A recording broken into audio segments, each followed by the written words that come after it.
너무 커서 아내도 피하는 60세 교수의 충격적인 결말. 저는 정수빈이고 37살입니다.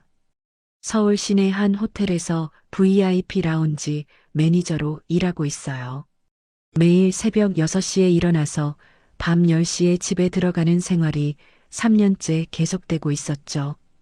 왜 이렇게 바쁘게 살고 있냐고요? 어머니 병원비 때문입니다. 어머니는 2년 전 뇌졸중으로 쓰러지셨어요.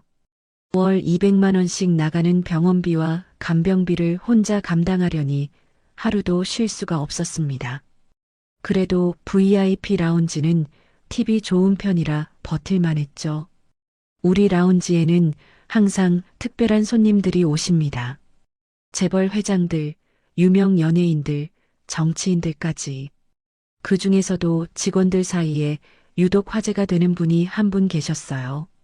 최도경 교수님이라는 분이었습니다. 야, 너 사오부스 그분 알지? 60살 교수님 말이야. 후배 직원 미영이가 소곤소곤 제게 다가왔어요. 왜? 뭔 일 있어? 있잖아. 그분 부인이랑 12년째 각방이래. 이유가 좀 특이해. 미영이는 주변을 둘러보더니 목소리를 더 낮췄습니다. 너무 커서 부인이 못 견디신대. 그래서 아예 가까이도 못 하신다는 거야. 처음에는 그냥 직원들끼리 도는 소문 정도로 생각했어요. 호텔에서 일하다 보면 이런 이야기들이 참 많거든요. 하지만 모든 직원들이 입을 다물고 있다는 게 신경 쓰였습니다. 그러던 어느 금요일 저녁이었어요. 평소보다 라운지가 한산했는데 문득 누군가 저를 유심히 바라보는 시선을 느꼈습니다. 고개를 돌려보니 최도경 교수님이 혼자 앉아 계셨어요. 50대 후반이지만 정말 품이 있으셨습니다.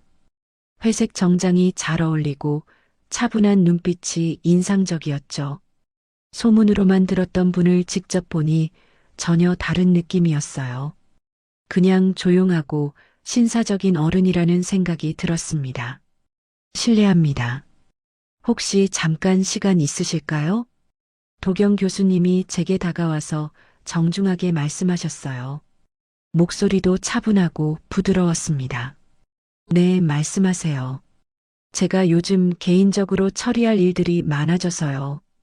VIP 일정 조율이랑 서류 정리 같은 걸 좀 도와줄 분을 찾고 있습니다.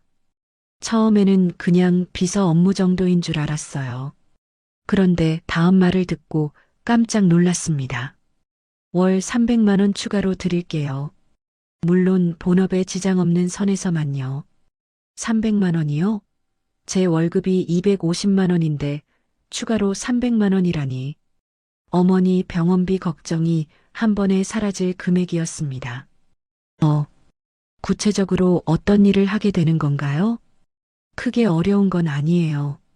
출장 일정 정리하고 중요한 서류들 파일링하고 가끔 미팅 준비 정도입니다.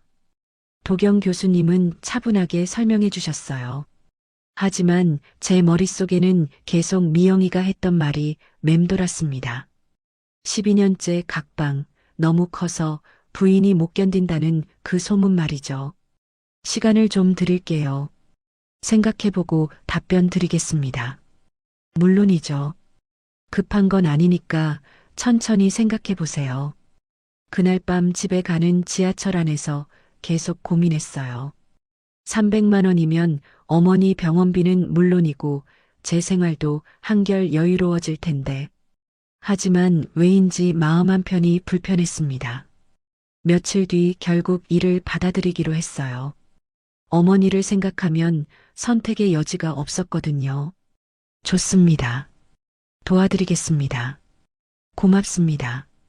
수빈 씨, 도경 교수님이 제 이름을 부르는 순간 왜인지 가슴이 두근거렸어요. 그 목소리에 묘한 온기가 있었거든요. 그날부터 저와 도경 교수님 사이에는 뭔가 특별한 기운이 흐르기 시작했습니다. 단순한 업무 관계 이상의 묘한 긴장감과 호감이 서로에게서 느껴졌어요. 물론 그때는 이 모든 게 어떤 방향으로 흘러갈지 전혀 몰랐죠. 도경 교수님과 일을 시작한 지 한 달 정도 지났을 때였어요. 그날은 태풍 경보가 내려진 날이었습니다. 오후 3시부터 바람이 거세지기 시작했고 6시쯤에는 호텔 밖이 완전히 아수라장이 됐어요.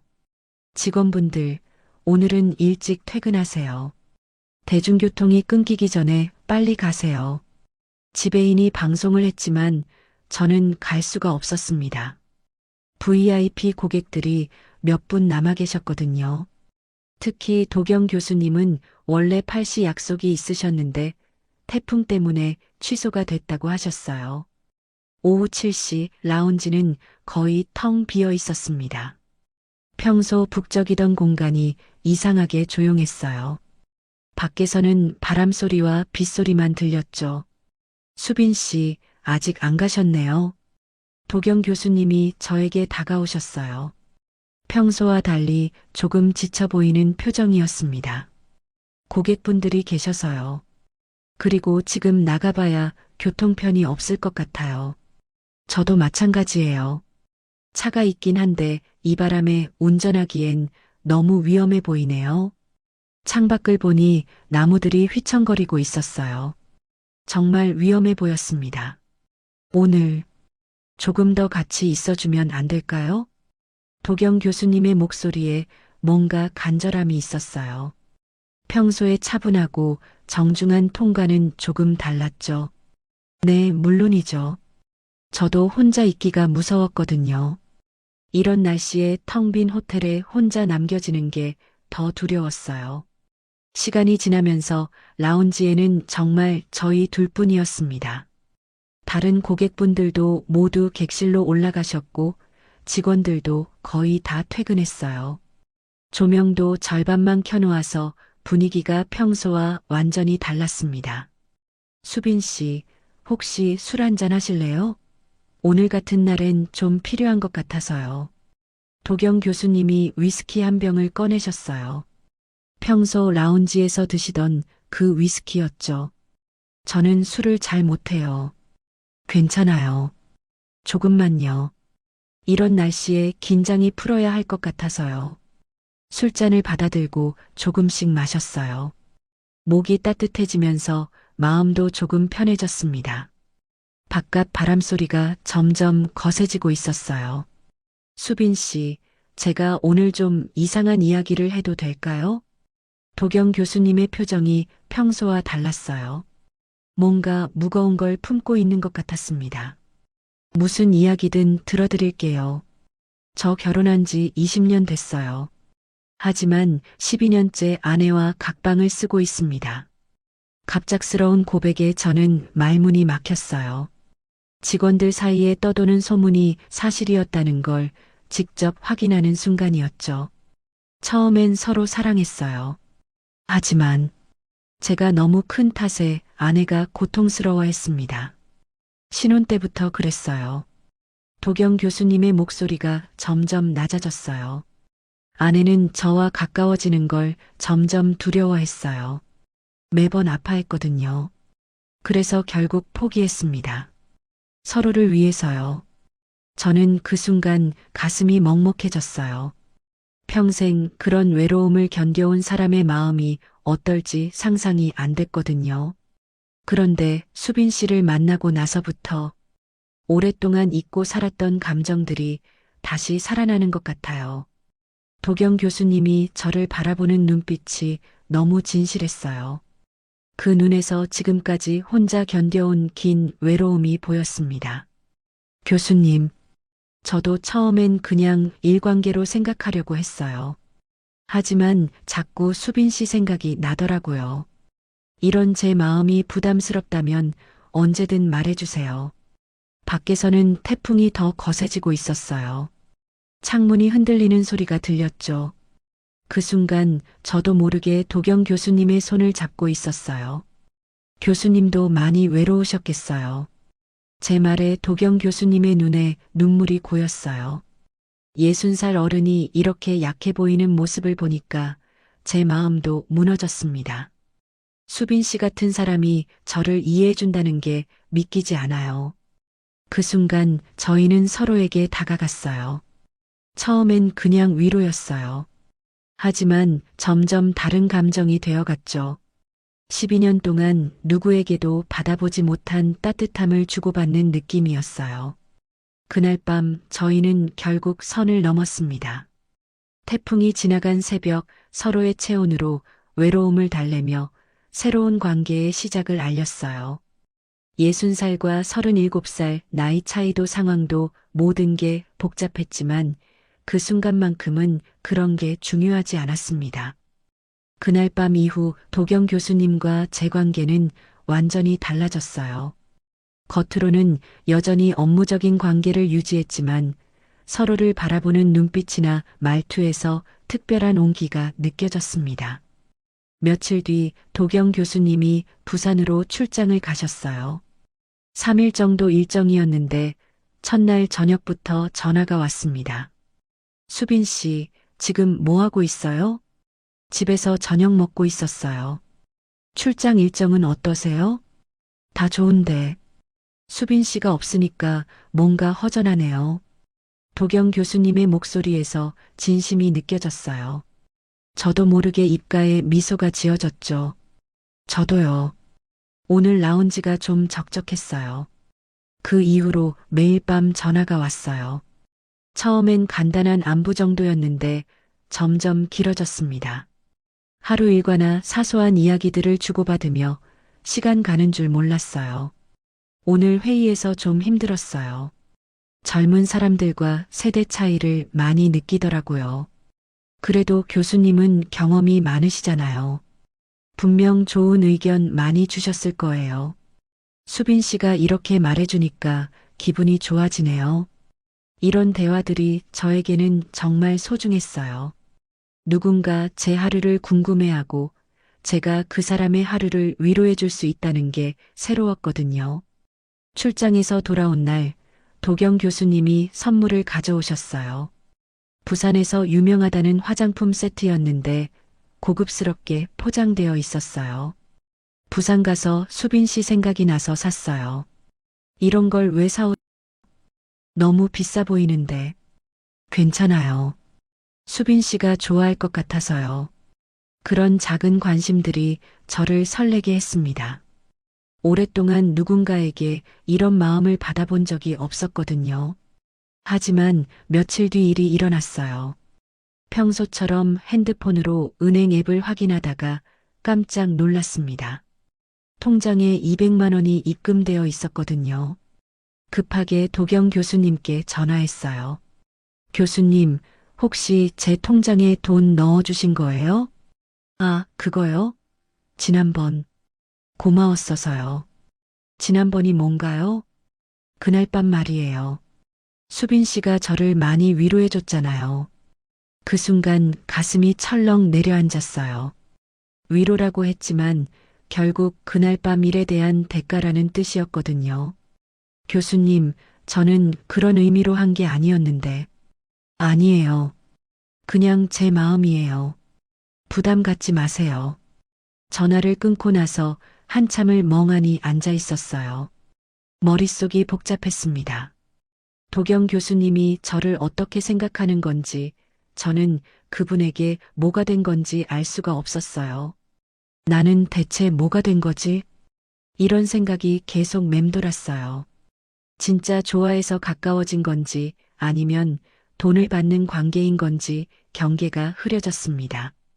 더 큰 문제는 호텔 직원들 사이에서 소문이 돌기 시작한 거였어요. 언니, 요즘 사오부스 교수님이랑 많이 친해진 것 같던데. 후배 미영이가 의미심장한 표정으로 물어봤어요. 일 때문에 자주 만나게 되는 거야. 근데 어제 지하 주차장에서 교수님 차에 타시는 거 봤어요. 가슴이 뜨끔했어요. 어제 비가 와서 도경 교수님이 집까지 태워다 주셨거든요. 그런데 그걸 누가 봤다니. 그냥 비 와서 태워다 주신 거야. 아, 그렇구나. 그냥 좀 신기해서 물어본 거예요. 미영이는 그렇게 말했지만 표정에서 뭔가 의심스럽다는 게 느껴졌어요. 며칠 뒤에는 다른 동료도 비슷한 이야기를 했습니다. 수빈아, 너 요즘 좀 달라 보인다. 뭔가 좋은 일 있어? 무슨 소리야? 화장품도 좋은 걸 쓰는 것 같고, 옷도 예전보다 좋아진 것 같아. 정말 예리하게 봤더라고요. 도경 교수님이 주신 화장품을 쓰고 있었고, 최근에 조금 비싼 옷도 몇 벌 샀거든요. 추가 수당을 받으니까 여유가 생겼거든요. 그냥 요즘 일이 잘 풀려서 그런가 봐. 그래, 부럽다. 나도 좀 알려줘. 농담조로 말했지만 눈빛에서 뭔가 알고 있다는 느낌이 났어요. 집에 가는 길에 계속 생각했어요. 도경 교수님과의 관계가 점점 복잡해지고 있었습니다. 분명히 서로에 대한 감정은 진짜였어요. 하지만 그 사이에 돈이 끼어들면서 모든 게 애매해졌죠. 내가 진짜 좋아해서 가까워진 건가? 아니면 돈 때문인가? 스스로에게 물어봐도 답이 명확하지 않았어요. 처음엔 분명히 감정이었는데 돈을 받고 나니까 그 감정마저 의심스러워졌습니다. 더 무서운 건 주변 시선이었어요. 호텔은 작은 사회거든요.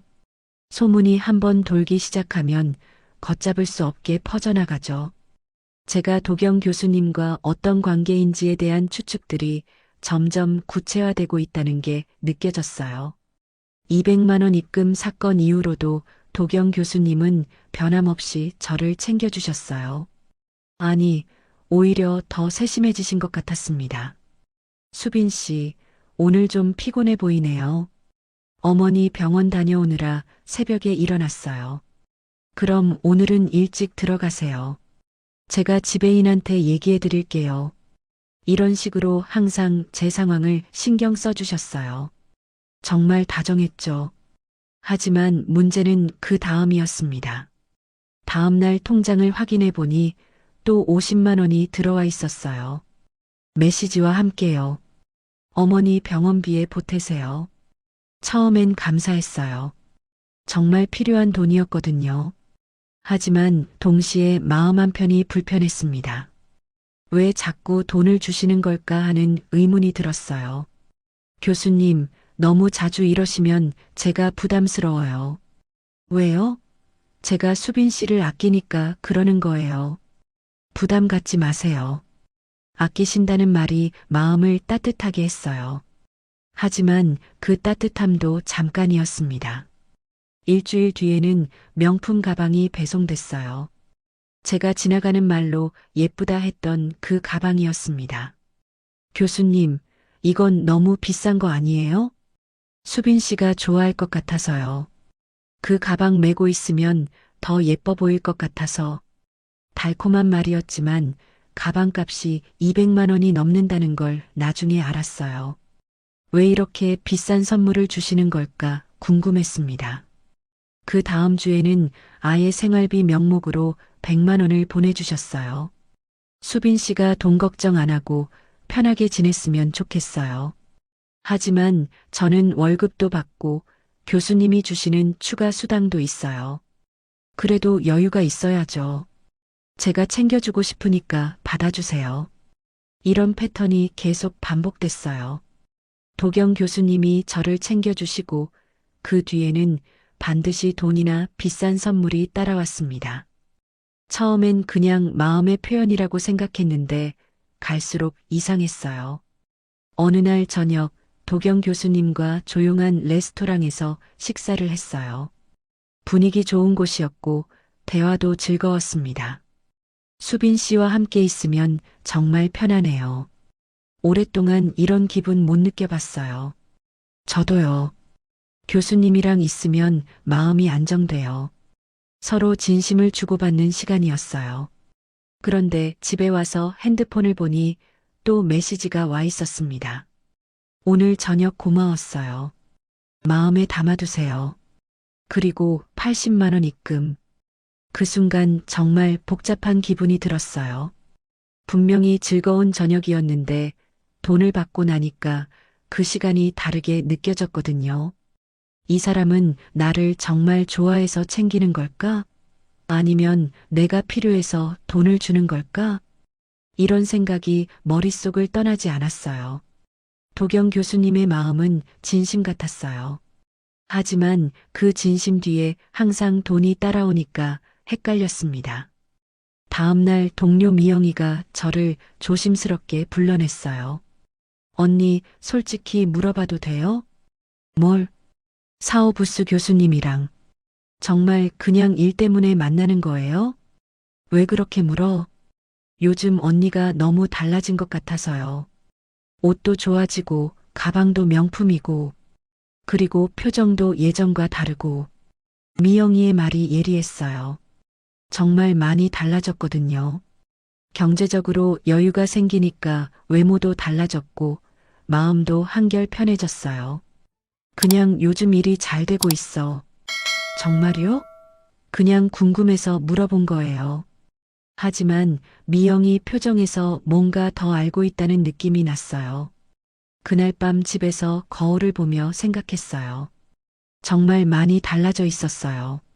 3개월 전과는 완전히 다른 사람 같았습니다. 화장품도 좋아지고, 옷도 좋아지고, 심지어 헤어스타일도 바뀌었어요. 하지만 이 모든 변화가 도경 교수님 덕분이라는 게 문제였어요. 제 돈으로 산 게 아니라 교수님이 주신 돈으로 바뀐 거였거든요. 나는 지금 뭘 하고 있는 거지? 이런 자문을 계속하게 됐어요. 도경 교수님을 정말 좋아하긴 했어요.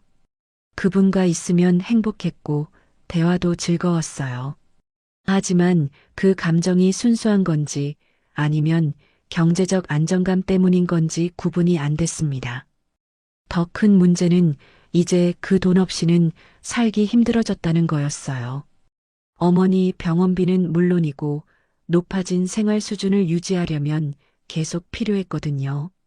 어느 날 도경 교수님이 물어보셨어요. 수빈 씨, 요즘 표정이 좀 어둡네요. 무슨 걱정 있어요? 아니에요. 그냥 피곤해서 그런가 봐요. 혹시 제가 뭔가 잘못했나요? 그런 건 아니에요. 말은 그렇게 했지만 정말 복잡했어요. 교수님이 잘못한 건 없었어요. 오히려 너무 잘해주셨죠. 하지만 그 잘해주시는 방식이 저를 혼란스럽게 했습니다. 그날 밤 침대에 누워서 천장을 바라보며 생각했어요. 사랑과 거래의 경계가 어디인지 모르겠더라고요. 도경 교수님의 마음은 진심이었지만 그 표현 방식이 항상 금전적이었어요. 그러니까 제 감정도 혼란스러워질 수밖에 없었죠. 시간이 지날수록 도경 교수님의 의존도가 점점 심해졌어요. 특히 출장이 잦아지면서 그 정도가 더 심각해졌습니다. 서울을 떠나 있는 동안 하루에 3~4번씩 전화가 왔어요. 처음엔 업무 관련 문의였지만 점점 다른 성격으로 바뀌어 갔죠. 수빈 씨, 지금 뭐해요?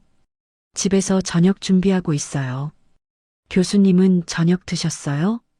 먹긴 했는데 혼자 먹으니까 맛이 없네요. 수빈 씨랑 같이 먹고 싶어요. 이런 대화가 매일 반복됐어요. 처음엔 그냥 외로움의 표현이라고 생각했는데 점점 강도가 세졌습니다. 어느 날 밤 11시에 전화가 왔어요. 수빈 씨, 잠들었어요? 아니요. 무슨 일 있으세요? 그냥 목소리가 듣고 싶어서요. 오늘 하루 종일 우울했어요. 왜요? 무슨 일 있으셨나요? 별거 아닌데 회의에서 젊은 사람들과 의견이 안 맞아서요. 나이를 느끼게 되더라고요. 그런데 수빈 씨 목소리 들으니까 기분이 좋아져요. 도경 교수님의 목소리에 진짜 외로움이 묻어 있었어요. 60살 어른이 이렇게 의지하는 모습을 보니까 마음이 아팠습니다. 교수님, 너무 힘들어하지 마세요. 내일이면 서울 들어오시잖아요. 그래요. 수빈 씨 때문에 버티고 있어요. 정말이에요. 이런 말들이 처음엔 달콤했어요. 누군가 저를 이렇게 필요로 한다는 게 새로웠거든요. 하지만 점점 부담이 되기 시작했습니다. 다음 주 대구 출장에서는 더 심했어요. 새벽 1시에 전화가 와서 깜짝 놀랐어요. 수빈 씨, 죄송해요. 잠 깼죠? 괜찮아요. 무슨 일이세요? 잠이 안 와요. 자꾸 수빈 씨 생각이 나서요. 너 없으면 못 버티겠다는 생각이 들어요. 그 순간 등골이 서늘했어요. 사랑의 고백 같기도 했지만 동시에 무거운 책임감이 느껴졌거든요. 교수님, 너무 의존하시면 안 돼요. 저도 제 생활이 있어요. 알아요. 하지만 어쩔 수 없어요. 20년 넘게 혼자 지내다가 수빈 씨 같은 사람 만나니까 놓고 싶지 않아요. 이런 대화가 계속되면서 저는 점점 숨이 막혔어요. 도경 교수님의 마음은 이해했지만 그 무게가 너무 무거웠습니다. 더 큰 문제는 제가 이제 이 관계에서 빠져나올 수 없게 됐다는 거였어요. 어머니 병원비가 매달 200만 원씩 나가는 상황에서 도경 교수님이 주시는 돈 없이는 생활이 불가능했거든요. 게다가 제 생활 수준도 많이 올라가 있었어요. 어느 날 계산을 해봤어요. 지난 3개월 동안 도경 교수님께 받은 돈이 총 1200만 원 정도였어요. 월급 외에 추가로 받은 거였죠. 그 돈으로 어머니 병원비를 냈고 제 카드빚도 정리했어요. 처음으로 경제적으로 여유로운 생활을 하고 있었습니다. 하지만 그럴수록 죄책감도 커졌어요. 나는 지금 뭘 하고 있는 거지? 정말 이 사람을 좋아하는 거야? 아니면 돈 때문에 못 떠나는 거야? 스스로에게 물어봐도 답이 명확하지 않았어요. 한 번은 정말 끊어보려고 했어요. 도경 교수님이 또 새벽에 전화했을 때였습니다. 교수님, 이제 그만해요. 뭘 그만하라는 거예요? 이런 전화들, 그리고 우리 관계요. 너무 복잡해졌어요. 수빈 씨, 갑자기 왜 그래요? 제가 뭔가 잘못했나요? 도경 교수님의 목소리가 급하게 변했어요. 진짜 당황하시는 것 같았죠. 잘못하신 건 없어요. 하지만 이렇게 계속할 수는 없어요. 왜요? 우리 잘 지내고 있었잖아요. 하지만 주변 시선도 그렇고 제 마음도 복잡하고 수빈 씨, 제발 그런 말 하지 마세요. 당신 없으면 정말 못 살아요. 그 말을 듣는 순간 마음이 무너졌어요. 60살 어른이 이렇게 애원하는 모습을 보니까 차마 매정하게 할 수가 없었거든요. 그 다음날 통장에 500만 원이 들어왔어요. 어제 놀라게 해서 미안해요. 마음 정리할 시간 드릴게요라는 메시지와 함께요. 그 돈을 보는 순간 정말 복잡했어요. 화가 나면서도 한편으로는 안도감이 들었거든요. 당장 다음 달 어머니 병원비 걱정은 없어졌으니까요. 그때 깨달았어요. 저는 이미 이 관계에서 빠져나올 수 없게 됐다는 걸요. 사랑인지 연민인지 의존인지 구분이 안 됐어요. 도경 교수님이 저를 필요로 하는 만큼 저도 교수님을 필요로 하고 있었거든요. 감정적으로도 경제적으로도요. 며칠 뒤 도경 교수님이 출장에서 돌아오셨을 때 저를 보는 눈빛이 달랐어요. 더 간절하고 더 애타는 표정이었죠. 수빈 씨, 정말 미안했어요. 제가 너무 심했죠? 괜찮아요. 저도 오해했던 것 같아요. 앞으로는 조심할게요.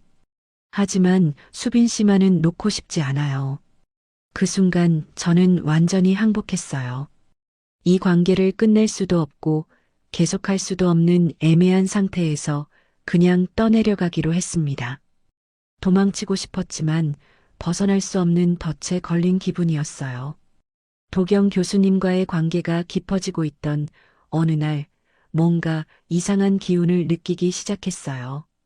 처음엔 그냥 제 착각인 줄 알았습니다. 평소보다 일찍 출근한 날이었어요. 지하 주차장에서 차에서 내리는데 누군가 저를 바라보는 시선을 느꼈거든요. 고개를 돌려봤지만 아무도 없었어요. 그냥 신경이 예민해진 건가 싶었죠. 며칠 뒤 또 이상한 일이 있었어요. 퇴근하려고 지하 주차장에 내려갔는데 검은색 세단 한 대가 계속 제 뒤를 따라오는 것 같았어요. 신호등에서 확인해 보려고 했는데 그 차는 중간에 사라져 버렸습니다. 기분 탓인가? 스스로에게 물어봤지만 뭔가 좋지 않은 예감이 들었어요. 그 시간 도경 교수님도 모르는 곳에서 큰 일이 벌어지고 있었어요. 교수님의 사위인 장태훈이 장인의 최근 지출 내역을 보고 의심하기 시작한 거였어요. 40살인 태훈은 대기업 경영진으로 숫자에 민감한 사람이었습니다. 이상하네. 아버님이 요즘 지출이 너무 많아. 태훈은 도경 교수님 명의 계좌에서 매달 나가는 큰 돈들을 발견했어요. 호텔 결제 내역, 명품 구매 내역, 그리고 정체 모를 계좌 이체들. 매달 500만 원씩 어디에 쓰시는 거지? 더 의심스러운 건 호텔 이용 내역이었어요. 같은 호텔을 너무 자주 이용하고 있었거든요. 태우는 즉시 그 호텔에 전화를 걸었어요. 저는 최도경 교수 사위입니다. 혹시 저희 장인어른이 자주 이용하시는 걸로 알고 있는데 어떤 서비스를 주로 이용하시나요? 호텔 지배인은 VIP 고객 정보라며 처음엔 말을 아꼈어요. 하지만 태훈이 계속 추궁하자 결국 VIP 라운지를 자주 이용한다는 정보를 주었습니다. VIP 라운지요? 거기 담당 직원이 누구인가요? 정수빈 매니저가 주로 담당하고 있습니다. 그날 저녁 태훈은 직접 호텔을 찾아왔어요. 지배인을 만나서 더 자세한 이야기를 들었습니다. 최근에 최 교수님이 특별히 요청하신 서비스가 있나요? 개인 업무 보조 서비스를 요청하셨어요. 정수빈 매니저가 담당하고 있습니다. 어떤 업무인가요? 일정 관리, 서류 정리 같은 거라고 들었습니다. 태우는 CCTV 확인을 요청했어요. VIP 고객 가족이라는 이유로 지배인도 거절하기 어려웠죠. CCTV에는 도경 교수님과 제가 함께 있는 모습들이 찍혀 있었어요. 비공개 부스에서 대화하는 모습, 함께 나가는 모습, 그리고 지하 주차장에서 교수님 차에 타는 제 모습까지. 이게 단순한 업무 관계로 보입니까? 태훈의 목소리가 차가워졌어요. 그 다음 날부터 본격적인 감시가 시작됐어요. 출근길에 또 그 검은 세단을 봤어요. 이번엔 확실했습니다. 제가 지하철역에 내릴 때까지 따라오더라고요. 점심시간에 밖으로 나갔는데 커피숍 앞에서 누군가 핸드폰으로 저를 찍는 걸 목격했어요. 제가 쳐다보자 급하게 핸드폰을 내렸지만 분명히 저를 촬영하고 있었습니다. 이게 뭐지? 가슴이 두근거리기 시작했어요. 분명히 누군가 저를 감시하고 있다는 확신이 들었거든요. 퇴근 후 도경 교수님께 조심스럽게 물어봤어요. 교수님, 혹시 최근에 이상한 일 없으셨어요? 이상한 일이요? 무슨 말씀이세요? 요즘 누군가 저를 지켜보는 것 같아서요. 도경 교수님의 표정이 순간 굳어졌어요. 혹시 구체적으로 어떤 상황인가요? 제가 겪은 일들을 말씀드리자 교수님이 심각한 표정을 지으셨어요. 수빈 씨, 조금만 조심하자고요. 무슨 뜻이에요? 혹시 모르니까 당분간 연락을 줄이고 만나는 것도 자제합시다. 그 순간 불안이 확신으로 바뀌었어요. 교수님도 뭔가 알고 계시는 것 같았거든요. 다음 날 더 충격적인 일이 벌어졌어요. 퇴근하려고 지하 주차장에 내려갔는데 제 차 옆에 낯선 남자가 서 있었어요. 정장을 입은 40대 초반 정도로 보이는 남자였습니다. 정수빈 매니저시죠? 네. 누구세요? 저는 장태훈입니다. 최도경 교수 사위예요. 그 순간 온몸이 얼어붙었어요. 도경 교수님의 사위가 직접 나타난 거였어요. 갑자기 왜? 우리 좀 이야기할 시간 있을까요?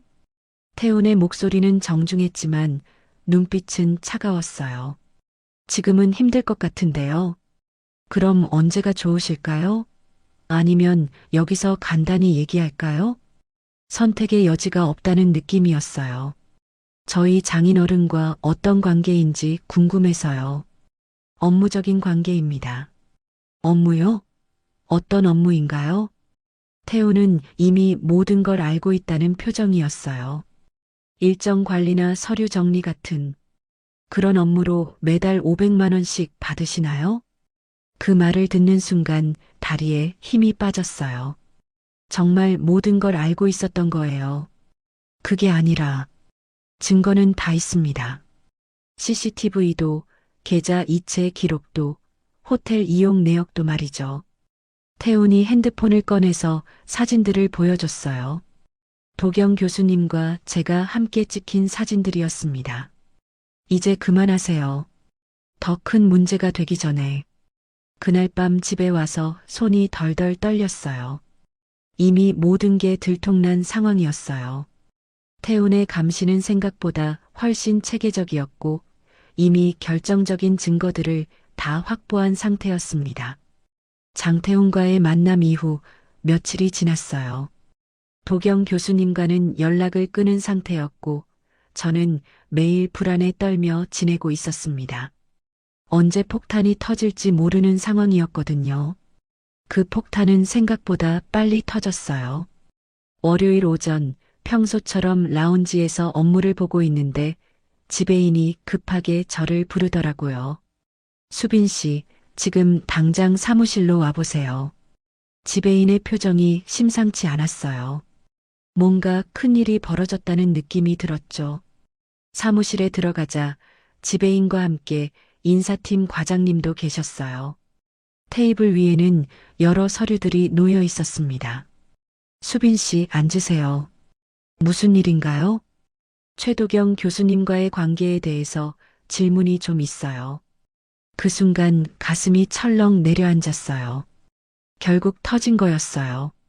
어떤 관계요? 업무 외적인 개인적 관계가 있었는지 묻고 있어요. 지배인이 서류 중 하나를 제 앞에 내밀었어요. 그건 장태훈이 준비한 증거 자료였습니다. 사진들이 한 장씩 펼쳐져 있었어요. 도경 교수님과 제가 비공개 부스에서 대화하는 모습, 함께 나가는 모습, 지하 주차장에서 교수님 차에 타는 모습, 심지어 교수님이 제 손을 잡는 장면까지 선명하게 찍혀 있었어요. 이건 어떻게 최 교수님 가족 측에서 제공한 자료입니다. 인사팀 과장이 차분하게 말했어요. 호텔 비공개 부스 이용 기록도 있어요. 지난 6개월 동안 월 평균 8회 이용하셨더라고요. 그리고 이건 계좌 이체 내역이에요. 제 앞에 놓인 서류에는 도경 교수님이 제게 보낸 모든 돈의 기록이 있었어요.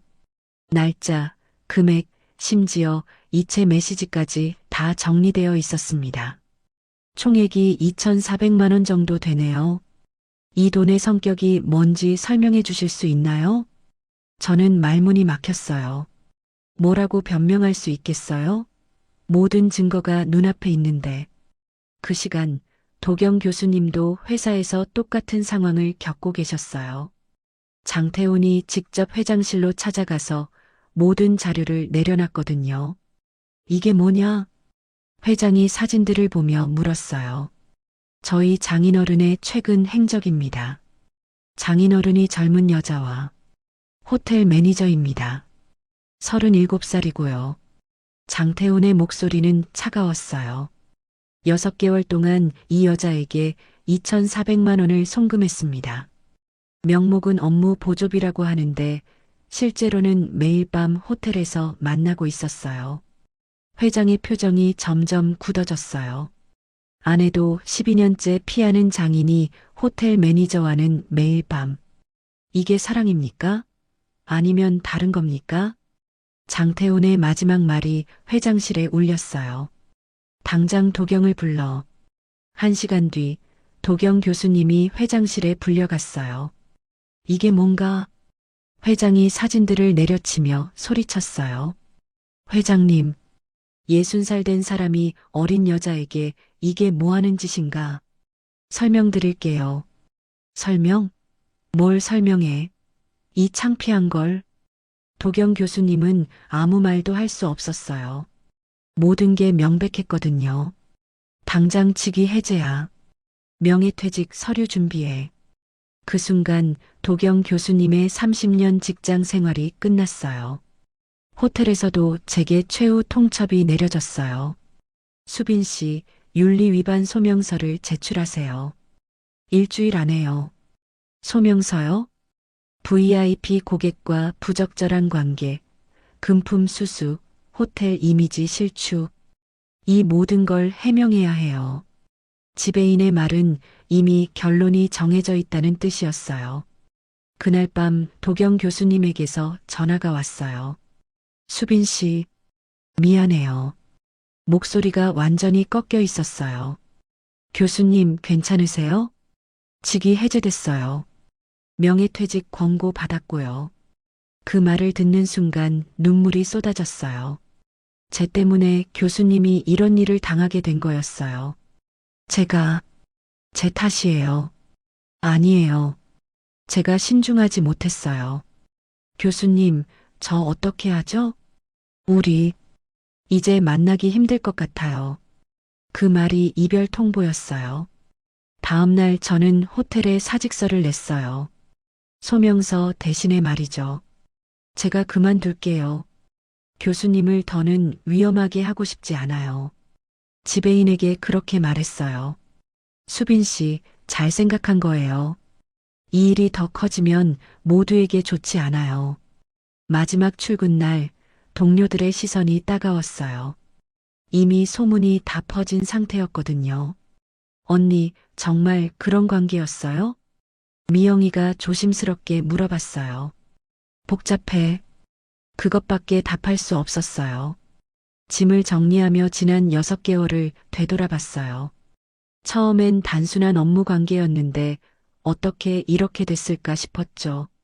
태풍이 지나간 그날 밤부터 모든 게 꼬이기 시작했던 것 같아요.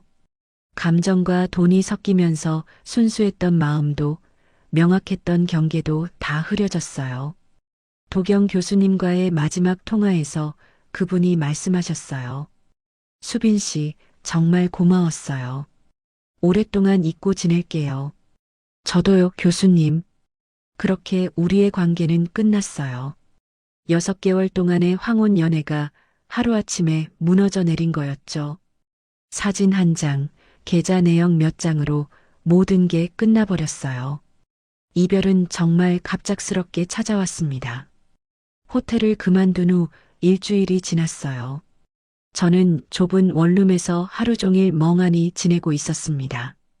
무엇보다 도경 교수님이 어떻게 지내고 계신지 궁금했지만 연락할 수도 없는 상황이었어요. 구직 활동을 시작해야 했지만 마음이 무너져서 아무것도 할 수가 없었어요. 어머니 병원비는 어떻게 감당해야 할지, 앞으로 어떻게 살아가야 할지 막막했습니다. 그러던 어느 날 저녁 현관벨이 울렸어요. 누구세요? 수빈 씨. 저예요. 도경 교수님의 목소리였어요. 깜짝 놀라서 급하게 문을 열었습니다. 교수님은 평소와 완전히 다른 모습이셨어요. 정장 대신 편안한 옷을 입고 계셨고 표정도 많이 지쳐 보이셨어요. 하지만 눈빛은 예전보다 더 확고해 보였습니다.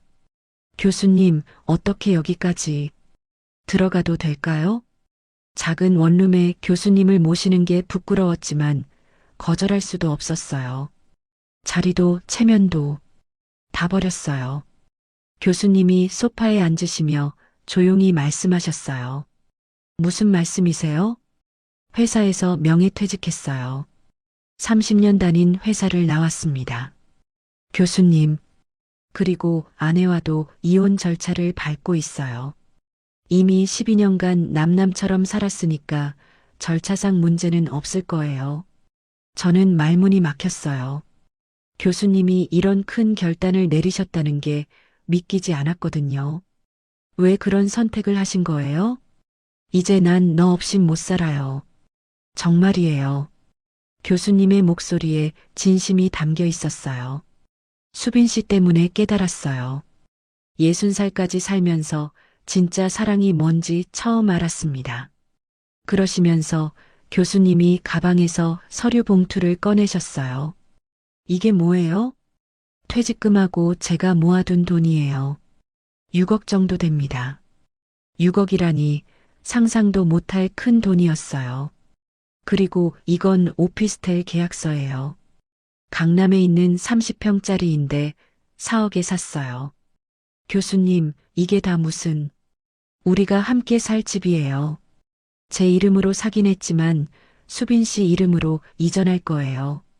저는 너무 놀라서 아무 말도 할 수 없었어요. 교수님, 저는 그런 걸 바라고 만난 게 아니에요.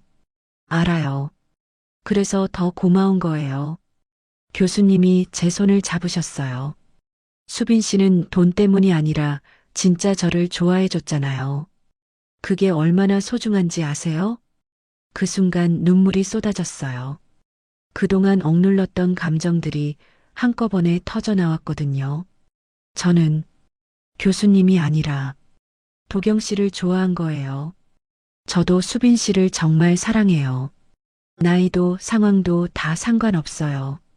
그날 밤 우리는 다시 손을 잡았어요. 모든 걸 잃고 나서야 진짜 중요한 게 뭔지 알게 된 거였습니다. 다음 날부터 도경 씨와 새로운 생활이 시작됐어요. 강남 오피스텔은 정말 좋았어요. 넓고 깨끗하고 무엇보다 둘만의 공간이라는 게 행복했습니다. 도경 씨는 새로운 일을 알아보셨어요. 컨설팅 회사를 차리신다고 하셨거든요. 나이는 많지만 경험은 풍부하니까 해볼 만해요. 저도 뭔가 도와드리고 싶어요. 수빈 씨는 그냥 옆에 있어주는 것만으로도 충분해요. 그렇게 평화로운 시간이 3개월 정도 지났을 때 제게 큰 변화가 생겼어요. 몸이 이상하다 싶어서 병원에 갔는데 임신이었어요. 6주 정도 됐다고 하더라고요.